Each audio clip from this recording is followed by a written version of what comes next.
ಬಲು ಚಂದ, ಕೊಂಬೆಯ ಸಿರಿ ಬಲು ಚಂದ,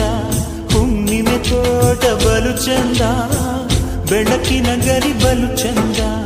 ಅಂದವಾದ ಅರಳು ಮಲ್ಲೆಯೂ ಚಂದ,